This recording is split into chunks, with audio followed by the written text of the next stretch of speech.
Hi, it's Paula from Pola Quilting. Welcome or welcome back. In the last tutorial I showed you how I've made my scrappy binding, and now it's time to attach it to the quilt. With scrappy binding, you sometimes might find yourself that your seams are in the wrong places. They're kind of going into your corners or any other place you wouldn't like to have extra bulk. So we will address that in this tutorial as well. This tutorial is how to attach the binding by machine, so you can finish your quilt very quickly.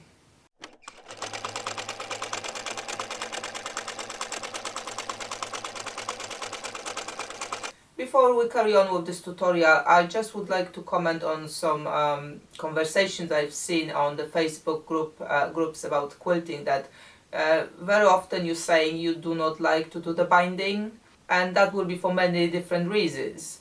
And there are a few things you can do to kind of address the issue you have to have those quilts finished. First, if you don't like to making bias tapes or normal tapes for your binding, just buy one. There's plenty of the tapes available on the market. You can buy per meter or the whole roll if you're using a lot. Buy some neutral colors, and that will go with many quilts. So that will solve that problem. And those bias tapes come with, they are kind of pre-ironed, so they've got placed like a grooves where you need to stitch on, so it's very easy to follow. I do have a few videos about how I use those tapes, so I'll link them in the description below. If you don't like finishing off by hand, finish off by machine.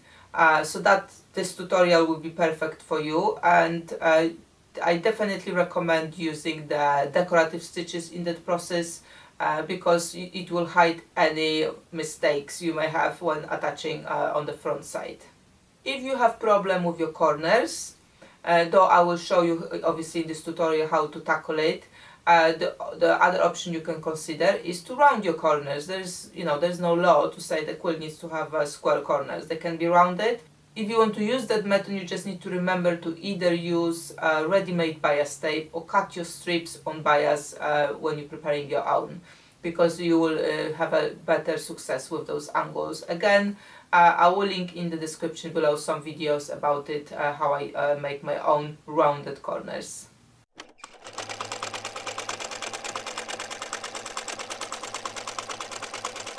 I've used 2.5-inch strips to make my binding, and if you're using a 1/4-inch foot to attach it to your quilt, what it will mean is that the other side will be a little bit bigger than it should be when you want to turn around the binding, because the third of the binding made from 2.5-inch strip is more than 3 times 1/4. There's the small amount which will make it a little bit loose when you just want to turn that binding around. So what would you like to do is, if you can move your needle position to the left, do it. I would say probably 2 points to the left. You can test it out on some small scrap. And if you cannot move your needle, then you would like to align your foot a little bit to the left if you're using 1/4-inch foot. There are other feet which are coming with your machine, so you may like to check out which one gives you the best option. Just test it out before you start attaching your quilt binding. I will be finishing off my quilt by machine, so I want to attach my binding to the left side of the quilt first, and then I will finish with a decorative stitch on the right side. Why I'm using decorative stitches? Because if something goes a little bit wonky, you will not notice. If you're using straight stitch only, if you are not very precise, it will kind of, you can see that. Not that I would worry about it myself really, but you may not like the results if you are not very exact. If you're using decorative stitches, you'll be having much better results. If your stitches are not there yet, you're practicing. So what you want to do, you want to start stitching probably about 4 inches or 6 inches from the top, because we will need to leave that to then link our binding tapes together when we're finishing from the other side. I'm just using standard setup for the stitch length. Normally it comes on 2 or 2.5, depending on the machine you've got. 2.5 is fine. So there's nothing complicated until you get to the corner, but even corner is not so difficult. So I will stop again when we get to the corner so I can show you.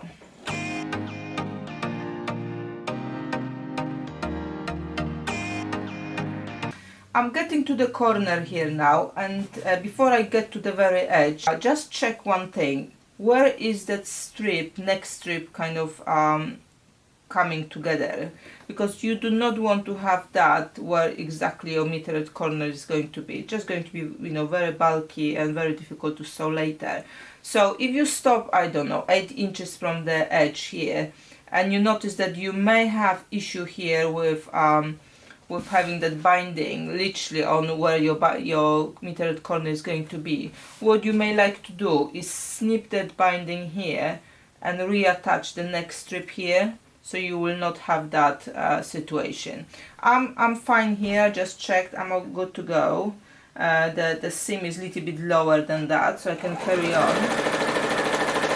And I want to stop the same distance from the edge as my seam allowance. So whatever you're using, however you set yourself up, that's how far from this edge here at the bottom I want to stop now.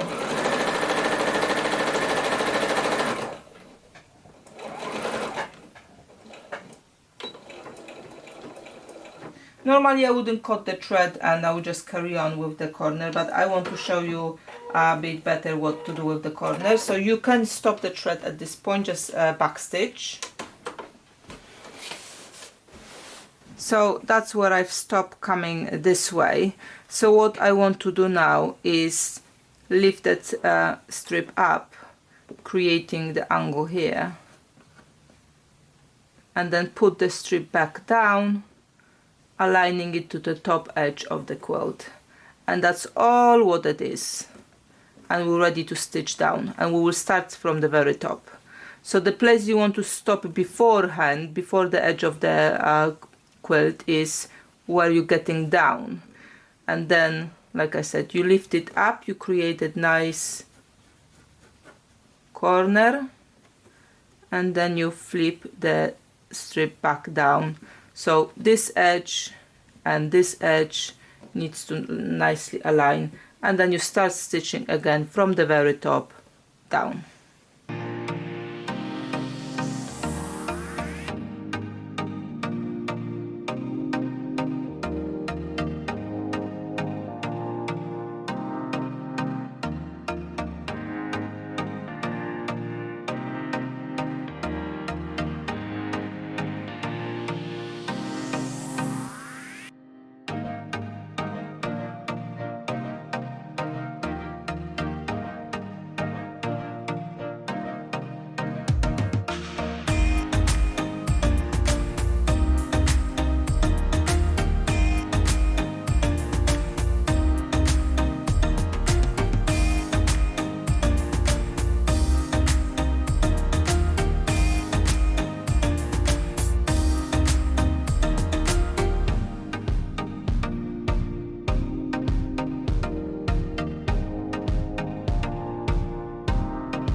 Okay, so I'm back to the beginning of the strip, and then I need to link those two together. So because I've got this seam here, this is where I'm going to cut off that piece, so I don't have extra seams. And I hope you've managed to catch it when I was sewing around, that there was one point where I moved the seam, because otherwise it would have come up at the corner of the binding. But basically method is exactly the same. So you've got this strip here, and this one needs to overlap for amount of your seam allowance times 2. So basically whatever your seam is here, it might be a quarter, then you will have a half an inch. You may have a little bit bigger, then you have a little bit bigger than half an inch. So just depending on your seam allowance, it will be that seam allowance times 2. And I will just cut this off. And again, the same like when we were making that scrappy binding, we want to narrow down the stitch length to like 1/5, 1/8. Put those two together and just stitch them straight across. So no complicated angles, very quickly to make and very quickly to finish.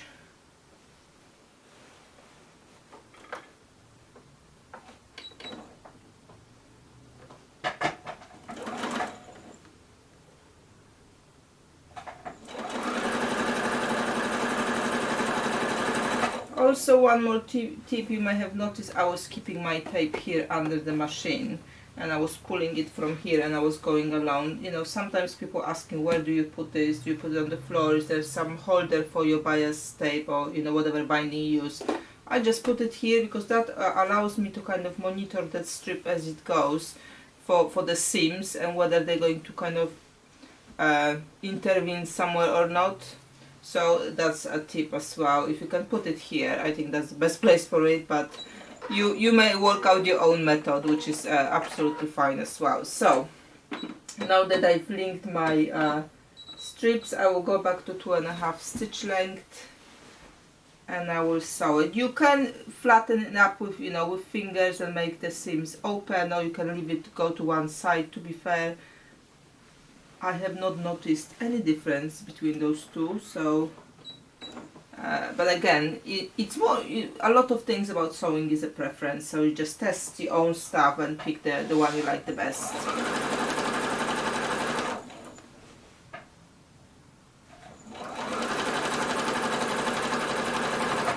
You just want to make sure that when you flatten out that piece, there's no loose place here, because that will create the pucker. It has to be quite tight. And if it wasn't tight, just go back and stitch a little bit closer, and that's how you remove that. Okay, last few stitches and we've got our binding in. There we go, I can put this one away. So now we are ready to put it, to attach the binding on the right side of the quilt. And like I said, I'm going to be using decorative stitches because, you know, I'm not aiming for perfection. I just want to have finished quilt, and I know that with decorative stitch, if I have done any boo-boo on the left side, or even if I kind of don't put that front bit very evenly here, you will not see that much, or you won't see it at all when you use decorative stitches. So I'm just picking any flat place, just that first few inches, just fingers press it, pick your design on machine, how you would like to finish. How do I do sometimes picking the decorative stitches to actually quilt the quilt, like this one. So then now I will choose either the same or very similar stitch to do on the binding. But it doesn't have to be the same one, it can be a different one. Many times I used just normal zigzag as well. That works well if you don't have a decorative stitches. So how I do that, I'm pushing with my finger there, and I'm pulling with my finger here so I don't have too much loose fabric, and I want to have this edge covering a little bit. I don't know, 2-3 thicknesses of the thread. I want to cover that stitch from when I was attaching the binding on the left hand side.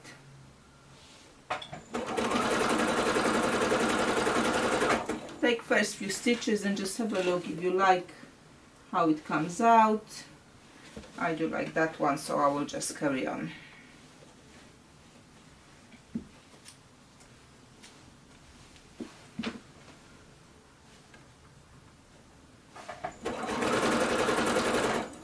The reason you want to pull it and then roll it is because you don't want to have any puckering on the other side.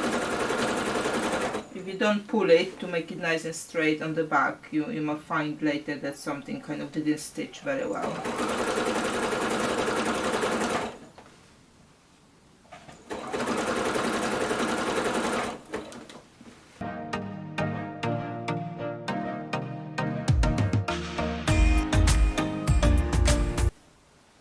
So with the corners, I'm getting to it. What I often do is I pull the binding tape away from actual quilt and I slightly cut off the corner.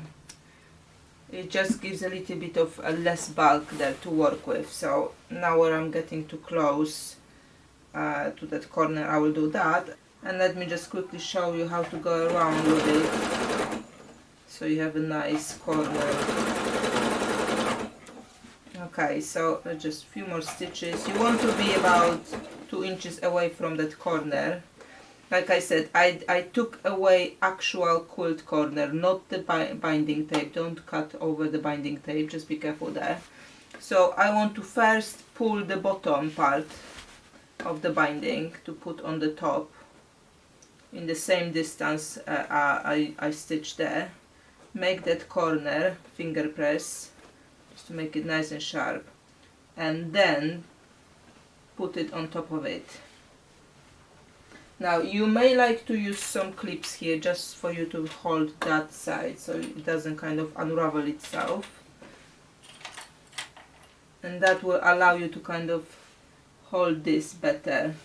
And if that corner is not exact, now I wouldn't worry about it but if you want to more exact, you can use a pin to kind of, if it's not exactly where you want it, just open it, get moving a little bit further in and put on top of again. And once you've got it where you want it exactly, you can even put that pin in to hold it in place.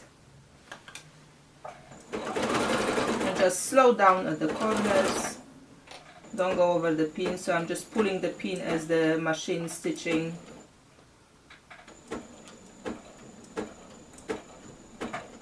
Okay, so I'm ready to turn around. And there's a tip somebody told me about how to make sure that machine pulls that that fabric without kind of stopping, because there is a difference between thickness here and there's nothing at the back of the foot. Sometimes machine have a problem to pull that fabric there. So what you want to do, you want to put something under that other side. So somebody referenced me to a video with that method, and they had like a tool there. I mean, I do not have a tool, so if I just take a little bit of batting,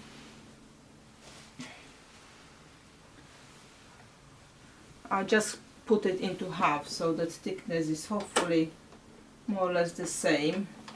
Yeah, as far as the foot is flat there, that should work. Let's see. Here we go, we pulled with no problem whatsoever. So thank you very much to the viewer who advised me on that. No issue at all with no stoppages. So just a small trick, but actually works very well. Anytime you've got the bulk of the fabric you're starting from, it's good to kind of put something on the back. And then I can carry on.